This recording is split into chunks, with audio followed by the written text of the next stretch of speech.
Здравствуйте, дорогие друзья! Сегодня я хочу рассказать, где купить и как выбрать щеночка. Это основывается мое видео на моем опыте, на знании, на книжках, которые я читала, опытом моих друзей. Поэтому начнем, что изначально к приобретению собачки надо относиться прежде всего, конечно, ответственно, учитывая, что с вами, ей с вами и вам с ней жить под одной крышей многие годы.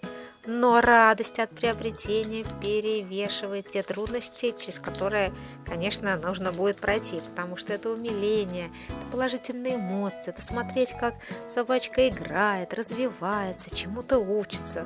Но это всегда здорово и интересно. Итак, где же купить щенка? Чтобы обезопасить себя от различных проблем, делая такой серьезный шаг, сначала обратитесь к специалистам по породе. Если вы хотите завести определенную породу, в клуб или племенной питомник. И опытный заводчик всегда поделится с вами секретами выращивания и воспитания щенка. Поможет сделать правильный выбор, покажет племенную суку, маму вашего будущего любимца, а возможно и племенного кобеля, отца щенка. Расскажет, как будет выглядеть в будущем ваш повзрослевший щенок. Вам обязательно с гордостью покажут родословные дипломы, сертификаты, награды и призы родителей малыша. После покупки вы можете продолжать общение с заводчиком вашего питомца, а руководитель питомника или клуба будет вас консультировать по телефону или по интернету, если там у нее есть страничка или страничка ее клуба. Тут как бы у всех по-разному. И информировать о проводимых выпадках молодняка, выставке, если вам это нужно.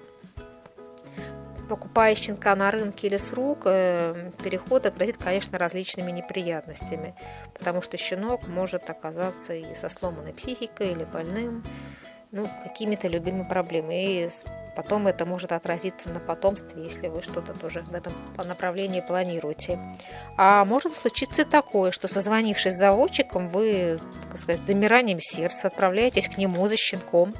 И когда перед вами открывается, так сказать, заветная дверь, вы с удивлением обнаруживаете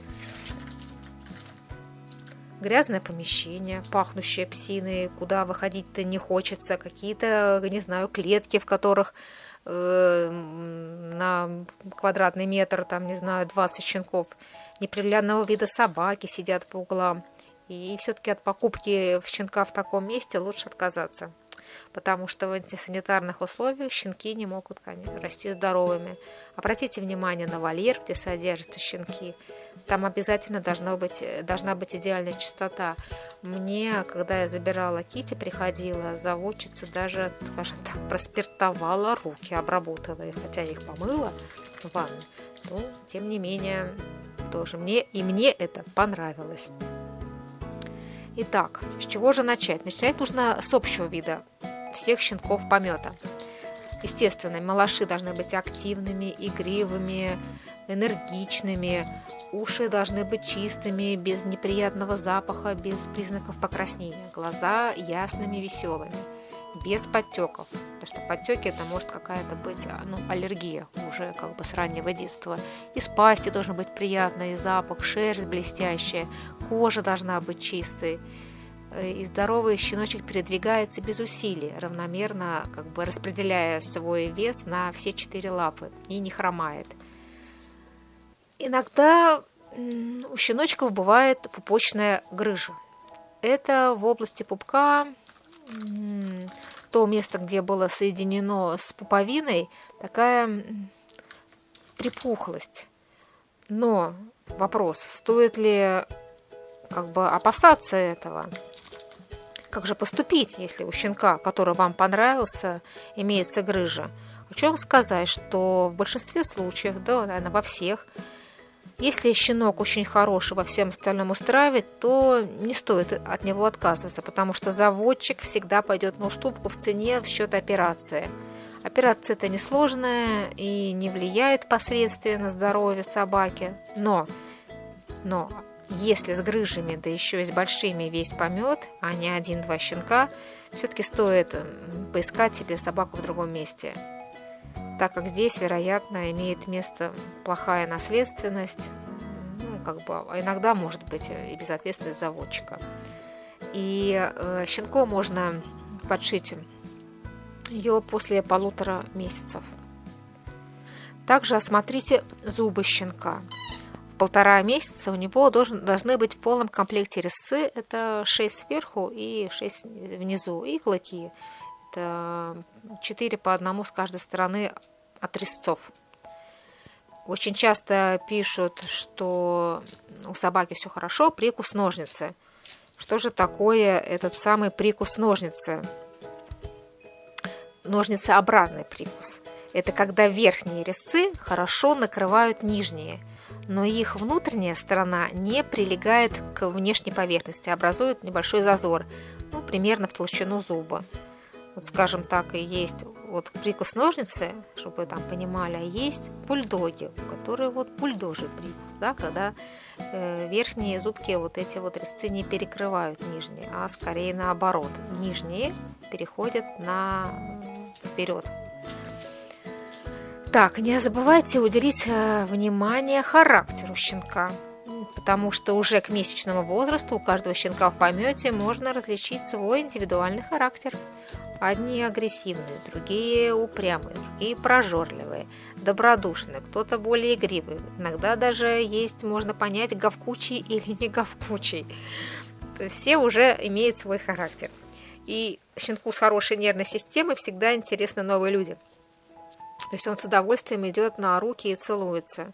Когда выбираете породу, скажем так, комнатно-декоративных собак по типу чихуахуа, то обратите на это внимание все-таки, потому что это может повлиять на дальнейший характер собачки. И опытный заводчик всегда поинтересуется составом вашей семьи, для кого вы это приобретаете, и подскажет, кто вам больше подходит. Если вопрос кобель или сука, то дело вкуса. Кобели обычно более темпераментные, более мужественные, такие жесткие, обладают удивительной могущественной красотой. Суки при правильном воспитании более покладистые, более ласковые, такие мамкины. У сук дважды в год бывает течка, что связано с некоторыми неудобствами. В квартире надо что-то там застилать, если у вас собака сидит на диване или ходит по квартире, соответственно, тоже что-то подстилать, убирать.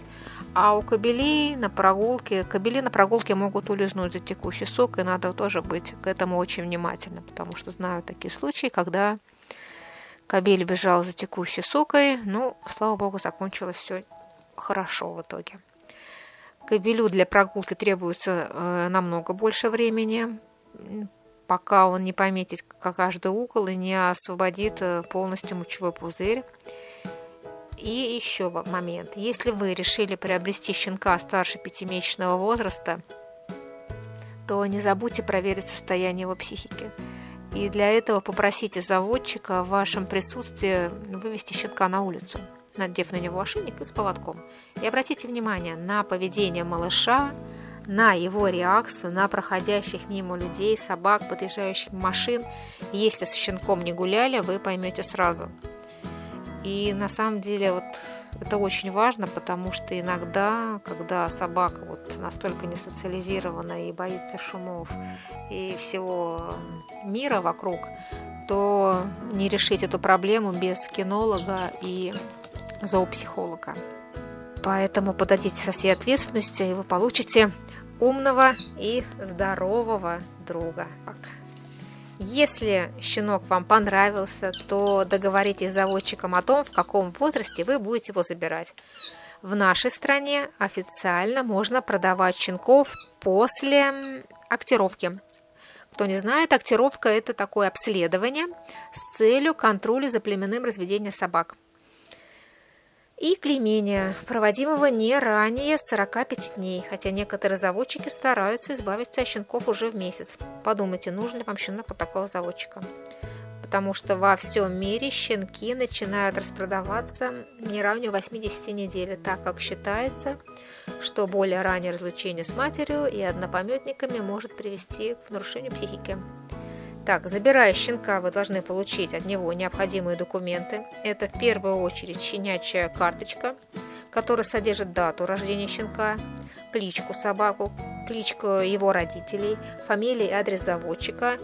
Ну, и также там будет ваша фамилия и адрес. Кроме того, там указывается отклонение от нормы, если имеются.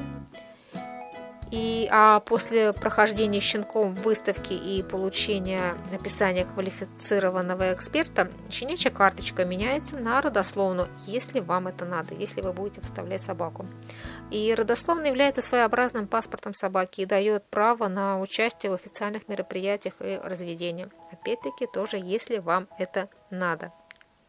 Также составляется договор с заводчиком, который тоже все прописываются, ваши координаты и данные. И также в этом договоре может быть указан телефон ветеринара, вот как у нас это было, то есть туда, куда ты всегда можешь обратиться и к которому обращается заводчица. Тоже как бы было удобно, приятно этому. Если щенку уже были сделаны прививки, то заводчик, скорее всего, выдаст вам официальный ветеринарный паспорт. Если нет, то он должен указать, когда и какие прививки нужно делать. Иногда заводчик дает приданное, допустим, немножко корма, какое-то платьишко или одежду, как это было в нашем случае, что тоже было очень приятно. Итак, вы решились? Тогда добро пожаловать в новый для вас мир. Спасибо. Пока-пока.